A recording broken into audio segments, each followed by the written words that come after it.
Assalamualaikum warahmatullahi wabarakatuh. Selamat siang, salam sejahtera bagi kita semua. Hari ini saya akan mempresentasikan mengenai jawaban UAS mata kuliah statistika dan probabilitas jurusan Prodi Sistem Informasi Universitas Cyber Asia Jakarta. Nama saya Nino Sehat Salvanda. Untuk NIM-nya yaitu 200 10 10 72 0722.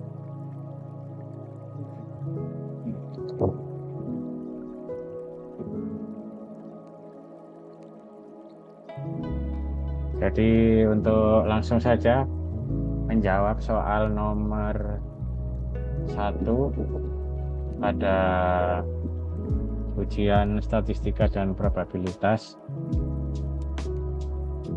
kami lakukan dengan menggunakan analisis regresi berganda atau multiple analisis regresi linear pada aplikasi SPS Statistik. Berikut penjelasannya. Analisis regresi linear berganda adalah analisis regresi linear itu adalah metode statistik yang digunakan untuk memahami hubungan antara variabel independen, dalam hal ini kualitas makanan, pelayanan, lingkungan, nilai harga, dan emosi, seperti yang ada pada soal, dengan variabel dependennya yaitu loyalitas pelanggan. Dalam penelitian ini kita ingin mengetahui sejauh mana faktor-faktor tersebut dapat mempengaruhi tingkat kepuasan dan loyalitas pelanggan.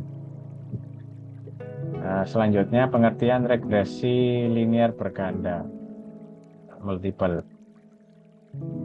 Analisis regresi linear berganda ini digunakan untuk memodelkan hubungan linear antara variabel bebas independen dengan variabel terikat dependen. Tentunya kita sudah mengetahui seperti di poin nomor 2, yang independen itu adalah kualitas makanan, pelayanan, lingkungan, sampai dengan emosi. Dan yang dependennya itu adalah loyalitas pelanggan. Model ini bisa memprediksi atau meramalkan hasil berdasarkan data yang berskala interval atau rasio dan melibatkan lebih dari satu prediktor.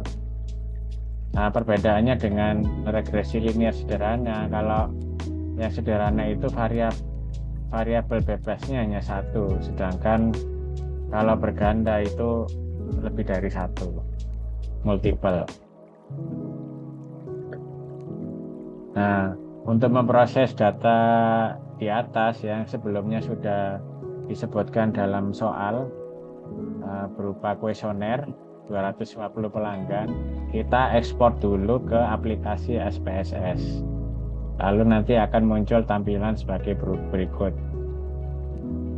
Di sana sudah diberikan kode. Penjelasannya ada nanti di slide berikutnya. Nah, setelah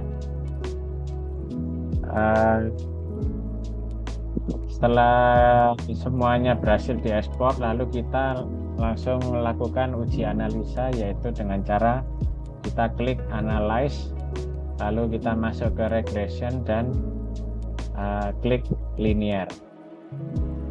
Di sini kita bisa melihat kode-kode yang diberikan sebelumnya itu. Untuk FQ itu adalah kualitas makanan, lalu SQ itu pelayanan, PQ lingkungan, PV nilai harga, dan emosi itu EV. Untuk LOY ini adalah loyalitas pelanggan. Nah, ini seperti yang sudah kita sebutkan tadi. Jadi kalau kualitas makanan, ya tentunya ini tentang survei pelanggan tentang bagaimana kualitas makanan yang mereka makan gitu loh. Apakah enak atau tidak enak gitu. Lalu untuk pelayanan ya bagaimana pelayanan yang diberikan oleh staf di restoran tersebut, apa memuaskan atau tidak. Dari lingkungan ini adalah ya bagaimana keadaan di lingkungan restoran tersebut, misalnya dekorasinya, interiornya, kebersihannya, suasananya. Untuk harganya mungkin ya ini makanan yang dinikmati ini mahal atau murah. Dan emosi adalah bagaimana pengalaman-pengalaman para customer ketika makan di sana, misalnya ya bahagia atau sedih atau kecewa. Dan untuk loyalitas pelanggan ini, nah ini adalah indeks yang mengukur sejauh mana pelanggan itu akan kembali lagi ke restoran ketika sudah selesai menikmati hidangan di sana, ataupun bahkan merekomendasikannya kepada yang lain. Ketika di dalam tampilan analisis regresi linear tadi, maka kita bisa langsung masukkan faktor-faktor yang dependen, yaitu loyalitas pelanggan, dan yang independen adalah dari FG sampai PV tadi. Kita bisa pisahkan di sana.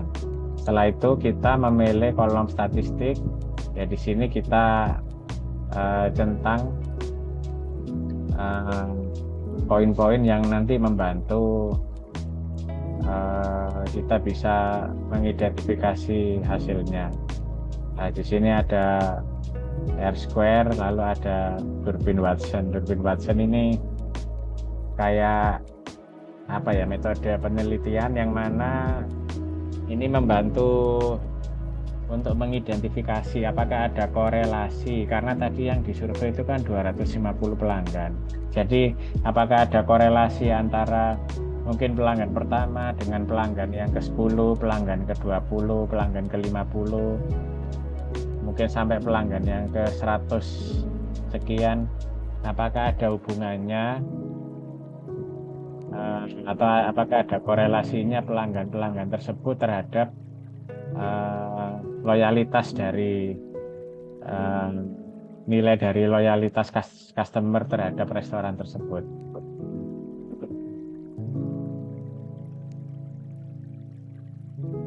Nah, untuk metode analisis kita gunakan regresi linear berganda untuk memahami, karena banyak variabel independen yang berkontribusi terhadap loyalitas pelanggan itu sendiri.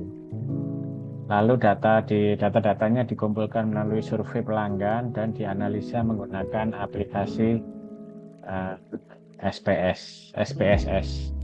Lalu kita juga ada hipotesis yang pertama, yaitu hipotesis 0, di mana ya hipotesis ini tuh mencoba untuk berasumsi apakah faktor-faktor independen tadi itu tidak ada hubungannya, apakah tidak ada hubungan antara faktor-faktor independen itu dengan loyalitas pelanggan.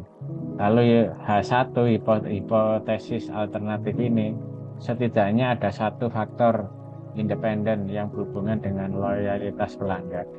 Faktor independen itu ya seperti yang tadi disampaikan di slide sebelumnya itu, berupa ini kualitas makanan, pelayanan, lingkungan, nilai, harga, emosi. Ya. Nah, terus selanjutnya hasil yang diharapkan dari penelitian dari uji statistik ini adalah apakah kita setidaknya menemukan satu faktor yang signifikan yang mempengaruhi loyalitas pelanggan. Hasil ini dapat membantu restoran mengidentifikasi area yang perlu diperbaiki untuk meningkatkan loyalitas pelanggan. Oke, langsung aja kita masuk ke hasil analisanya seperti ini. Di sini ketika sudah diproses datanya,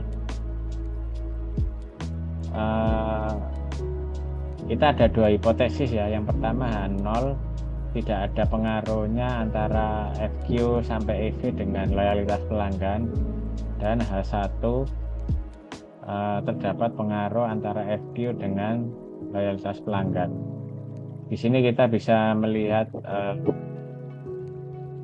nilai SIG ini.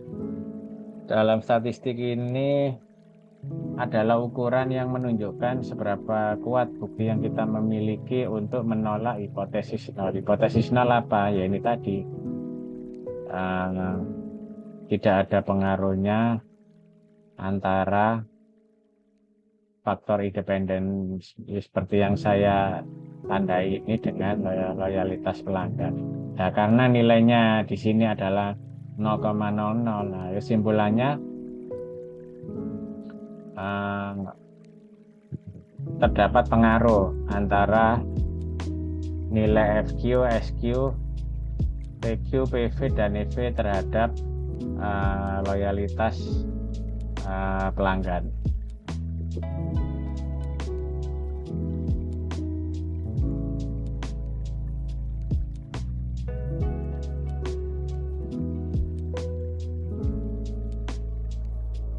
Oke, slide selanjutnya. Sebentar.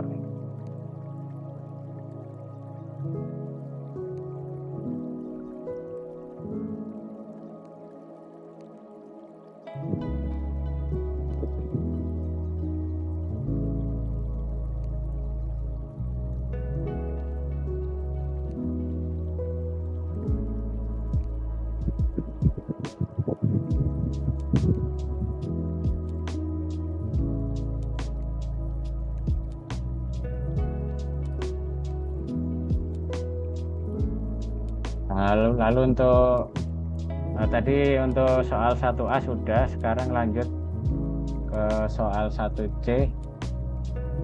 Berdasarkan hasil analisa menggunakan aplikasi SPSS terdapat angka yaitu R-square-nya ini mencapai nilai 0,845. Apa itu R-square? R-square ini disebut sebagai koefisien determinasi yang menjelaskan seberapa jauh data dependen dapat dijelaskan oleh data independen. R-square ini bernilai antara 0 sampai 1 dengan ketentuan semakin mendekati angka 1 berarti semakin baik. Jika R-square bernilai 0,8 seperti hasil di bawah ini, itu sama aja 80%.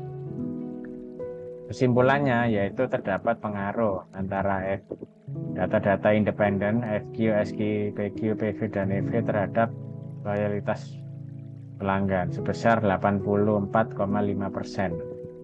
Dan sisanya 15,5% ada faktor lain yang tidak diteliti dalam penelitian ini. Oke, selanjutnya untuk soal nomor 2 yaitu rencana saya ke depan di Unsia. Ya, nomor 1 tentunya mengikuti perkuliahan dengan aktif. Menghadiri semua kelas dengan penuh semangat dan antusias, mencatat materi dari yang disampaikan oleh dosen, bertanya kepada dosen jika ada yang kurang dipahami, dan berpartisipasi aktif dalam diskusi kelas. Kedua, membangun relasi dengan dosen dan teman, yaitu membangun hubungan baik dengan dosen dan staf, berkonsultasi jika ada kesulitan belajar, berpartisipasi aktif dalam organisasi IMA, serta menjalin pertemanan dengan sesama mahasiswa. Yang ketiga, meningkatkan kemampuan akademik. Sebisa mungkin disempatkan waktu untuk membaca buku referensi atau jurnal ilmiah terkait sistem informasi, mengerjakan tugas dan latihan dengan baik, mengikuti tutorial, workshop, ataupun webinar yang diadakan oleh kampus, serta mengikuti ujian dengan tekun. Yang keempat yaitu mempersiapkan diri untuk masa depan, menentukan tujuan karir yang ingin dicapai. Walaupun saya sudah bekerja, tapi semoga kedepannya saya menempuh pendidikan di jurusan sistem informasi ini dapat mendukung untuk peningkatan karir saya, menyusun rencana karir yang matang tentunya, meningkatkan soft skill seperti komunikasi, kepemimpinan, dan kerja tim. Nah, tentunya kuliah di Unsia ini tidak tidak serta merta mulus begitu saja. Tentunya terdapat hambatan yang banyak gitu. Tentunya untuk para pekerja yang tidak biasa seperti saya ini, karena saya bekerjanya di laut. Jadi selama ini yang saya rasakan yaitu saya itu jarang bisa mengikuti kuliah secara live itu, video conference secara live itu, karena ya itu tadi area kerja saya yang dimana itu susah sinyal karena di laut, serta sarpras di sana juga masih kurang memadai untuk melaksanakan pembelajaran daring. Tapi saya bersyukur karena di Unsia ini ada solusinya, yaitu mendukung perkuliahan secara asinkron. Jadi ketika saya pas dapat sinyal ataupun pas sudah dapat day off untuk pergi ke darat, maka saya bisa mengejar ketertinggalan saya dengan melakukan sistem asinkron, yaitu seperti absensi, menonton video rekaman Vicon ataupun rekaman materi dari YouTube, mendownload file-file PDF, PPT, Microsoft Word, dan lain sebagainya, sehingga saya tidak ketinggalan informasi dari Unsia. Harapan saya yakin dengan menjalani perkuliahan di Unsia, saya akan mendapatkan ilmu pengetahuan dan keterampilan yang dibutuhkan untuk menjadi seorang profesional sistem informasi yang handal dan sukses. Adalah suatu harapan besar bagi saya pribadi agar dapat memanfaatkan waktu perkuliahan di Unsia ini dengan sebaik-baiknya untuk menggapai tujuan dan cita-cita saya di masa depan. Oke, sekian. Terima kasih dari saya. Semoga penjelasan saya dapat bermanfaat bagi sesama. Terima kasih untuk para para dosen dan teman-teman. Sekian. Assalamualaikum warahmatullahi wabarakatuh. Selamat siang, salam sejahtera.